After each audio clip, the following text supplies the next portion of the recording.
大选临近，华人的声音需要被听见、被重视、被尊重。环球华报自觉有责任报道客观的大选信息。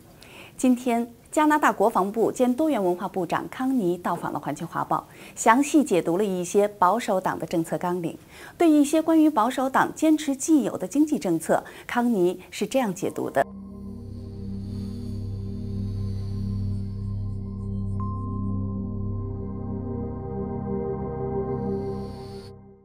The Conservatives' re-election strategy is stick to the plan, but a lot of people are not so satisfied about the current situation. What makes you think Conservative is doing the right thing? Well, Canada has had the best economic growth record in the developed world since the global recession of 2008. We've had the best job creation record in the G7, with 1.3 million net new jobs, mostly good-paying full-time jobs. We are one of the only developed countries with a balanced budget, no federal deficit, and one of the lowest levels of federal debt in the developed world. We balanced the budget 1 year ahead of schedule. We have the wealthiest middle class in the world, the highest average family income according to the New York Times. We have the most stable financial institutions in the world, according to the World Economic Forum. We're the best country in the world in which to start a new business, according to Forbes magazine. We have the lowest level of poverty in our history, according to Statistics Canada. We have, and the lowest federal taxes since the 1950s. So I think these are all reasons why we want to maintain a focus on economic growth through low taxes and fiscal discipline. We don't want to put that at risk through higher taxes and big deficits. Considering the latest Canada GDP data on employee rate and low oil price, people worry about Canada's economy. If the Conservative Party is re-elected, what will be your strategy to help Canadian economy? Well, people should be worried about the Canadian economy. Our message is not that everything is perfect, but that we live in a very unstable global economy. You saw the recent crash in the Chinese stock markets, certain European countries on the verge of bankruptcy, the decline in commodity and oil prices, which hurts us in Canada. So we need a government that has very prudent, serious, mature fiscal and economic policies. That is our approach, continuing to reduce taxes on families through income splitting, through the tax-free saving, and reducing taxes on employers and businesses, including cutting payroll taxes, cutting small business tax rates. These are the policies that will help to insulate Canada from the kind of global economic changes that you've mentioned. The other thing is the importance of diversifying trade markets. Canada has been too dependent on the United States in the past as our primary trade market.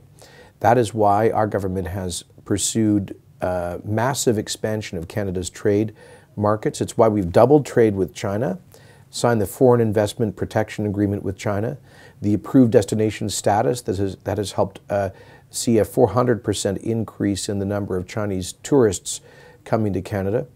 It's why we've secured a renminbi trading hub in Canada from China. It's why we signed the Canada-Europe Trade Agreement and the Trans-Pacific Partnership. Altogether, Canada now has tariff-free access, or will have tariff-free access, to 57 countries. So low taxes, balanced budgets, support for wealth creators and entrepreneurs, and expanded trade markets. Since China is an important trading partner with Canada, what will Conservative do to promote the trade and other bilateral relationship with China? Well, as I said, we succeeded in getting the Foreign Investment Protection Agreement. I have to point out that the Liberal Party was in government for 13 years before us, and they failed to get a Foreign Investment Protection Agreement.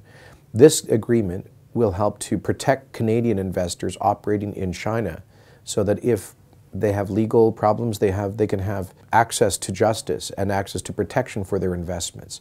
There are a lot of Canadians of Chinese origin who are amongst those investors that will benefit from the Foreign Investment Protection Agreement between Canada and China. I should point out that the NDP was also opposed to this agreement. Secondly, An important aspect of trade is tourism. And as I've mentioned, we've seen a quadrupling in the number of visitors coming from China. In 2005, 101,000 visitors from China got visas to come to Canada. Last year, 360,000. This year, I anticipate it will be around 400,000. This represents 400% growth in the number of Chinese tourists and business people coming to do business in Canada or spend money in Canada. So this is another positive expression of the trade. Prime Minister Harper, of course, has also led 2 trade missions to China.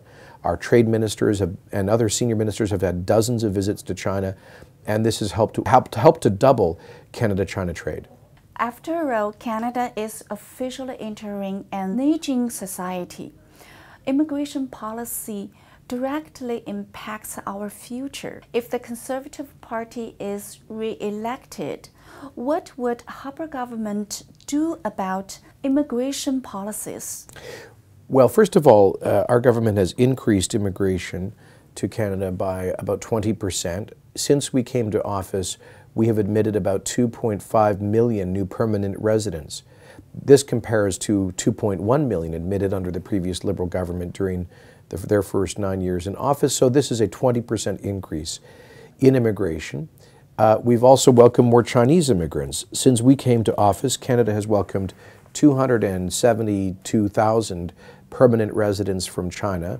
This compares to 223,000 in the first 9 years of the previous Liberal government. So this is a 22% increase in immigration from China. At the same time that we've welcomed more newcomers, we've cleaned out the big backlogs and wait times. When our government came to office, we inherited a backlog of 840,000 applicants waiting for up to 7 years for decisions on their immigration applications.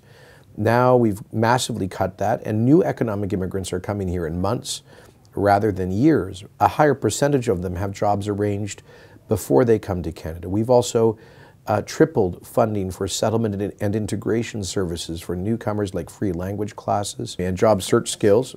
All of these improvements to the integrity of our system have helped us to increase the percentage of applicants for visitor visas coming to Canada. That again is why we've seen last year a record number, 361,000 temporary resident visas issued to Chinese visitors coming to Canada. This is the result of our successful fight against immigration fraud. Thank you. As we all know that, you shifted from the Minister of Citizenship and Immigration Canada to the Minister of National Defense and Minister of Multiculturalism. And how do you like the job? Which one do you prefer? Well, I must say, I really was privileged during my 5 years as Minister of Immigration. It was a wonderful challenge and a great opportunity, because immigration is a very human, very personal kind of government department, because you get to know so many people whose lives are changed forever by the decisions that we make. And so I've been so inspired by the stories of many newcomers who have arrived in Canada overcoming obstacles and challenges to succeed. So I really did love that. Employment was an interesting ministry, working especially on reforming our training programs so we can prepare young people, especially fulfilling careers and occupations. And that was interesting. But I must say, defense is a great privilege to work with our men and women in uniform. I come from a family that has had people in the Canadian uniform going back since before Confederation. So for me, it's a great privilege. I wouldn't rank one above the other, but certainly all three have been very fulfilling, and it's been a great privilege. Global Chinese Press is going to be 15 years old. Could you say something to GCP and the Chinese community? Well, congratulations to Global Chinese Press on your 15 years of success as an important voice to and for Canadian Chinese community. For 10 of the 15 years that GCP has been operating here in Canada, Our government, the Stephen Harper Conservative government, has been in Ottawa welcoming over 270,000 Canadians of Chinese origin. This is why your market is growing. Most English language print media are declining in terms of their readership and their advertisers, but global Chinese press is growing and expanding, creating new jobs as a media outlet, informing more and more Canadians about the issues that affect their lives, and I think increasing its advertising opportunities for Chinese Canadian businesses as well. All of this is a reflection of the growth in the Chinese Canadian community, its work ethic, and its natural entrepreneurship. So I congratulate you and everyone at GCP for 15 years of success and wish you many more to come. Thank you so much. Thank you very much. Thank you. 谢谢大家。谢谢您。华人的选票对于争取华人应有的权益至关重要。在一个多元文化的民主社会，我们只有投票了，我们华人的声音才会被重视，现状才会有改变。无论您是支持哪一个党派，希望本月19号大家踊跃投票，发出自己的声音。